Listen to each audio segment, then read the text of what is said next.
It's like we're having, what, a fried rice battle of sorts? Shrimp fried rice, I would guess. A little bit of egg in there, a little bit of peas, carrots, onions. Looks delicious, right? And then they take off their headbands. Guys, if you're working in a kitchen, don't take off your hat. Don't take off your headband. Why? Because as you're working, do you know what happens? All of your hair starts to actually move around and loosen up. And so once you take that off, where does that hair go? In the kitchen, where it doesn't belong. This little girl looks like she's perspiring more than these two did. I mean, look how much airflow they have in their kitchen. Jesus, I wish we had any airflow in my kitchens. Like 105 degrees in the summer. These guys look like they have free air conditioning. It's almost 15 years old, 9th grade. And he's still cooking. You know what? That's a good time to start, I think. He has lost 500 times to his dad. That's actually a really good thing. Losing that many times and learning from those mistakes, that's what makes you better at any craft. Cooking, anything. It doesn't matter. You lose that many times, you're going to learn. And these guys are all freaking out over it. You know what? I have reacted to food in that way. Where you're just like, you know what? This is the best thing I've ever had in my life. I've had that experience and I absolutely love it. Cuts really nicely though. So he's mincing something. So we got onions. The other things I think were mushrooms probably.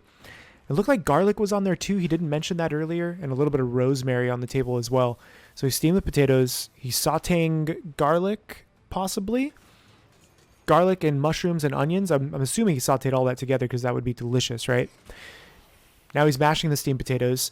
So once he mashes the potatoes, doesn't really go into too much detail right here. And she's like, well, where is he getting all of this stuff from? I thought you guys ransacked the place legally, apparently. So what is he going to do with those ingredients? Now, here's the thing. Your hand would be on fire if you decided to go ahead and stick it into some steamed freaking potatoes, dude. It doesn't work like that.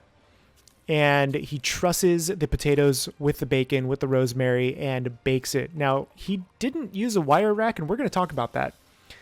So this looks like a Barouge sauce of some kind, red wine and butter.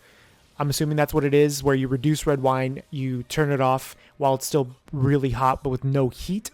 You add in very, very cold butter and constantly whisk as you're adding butter to emulsify the butter into the wine, and it makes this really beautiful, rich sauce. You see all this grease sitting here that makes it look super nice? No, wrong. You know why? Because if it's not cooked on a wire rack, what's going to happen is the bacon underneath isn't going to cook properly, okay?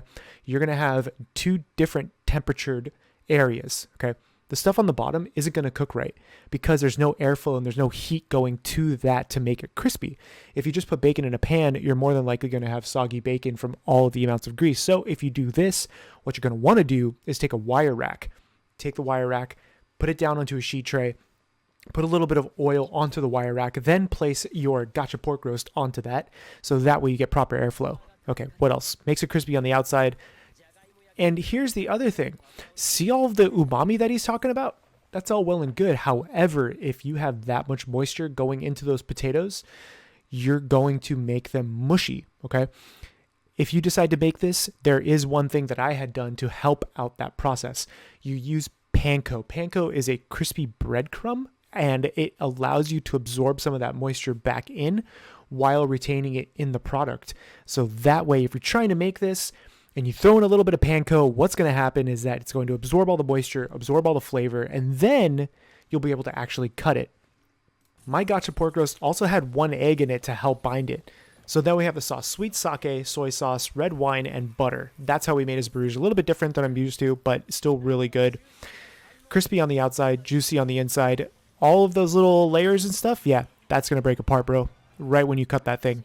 Okay? Just, it doesn't work out. And then, this is true. You know, you have a little bit of potato next to your steak, bleeds into the potato. It's delicious. Everybody loves it that way. End up learning from your mistakes as a chef, and he is not wrong on that point. I will give him that.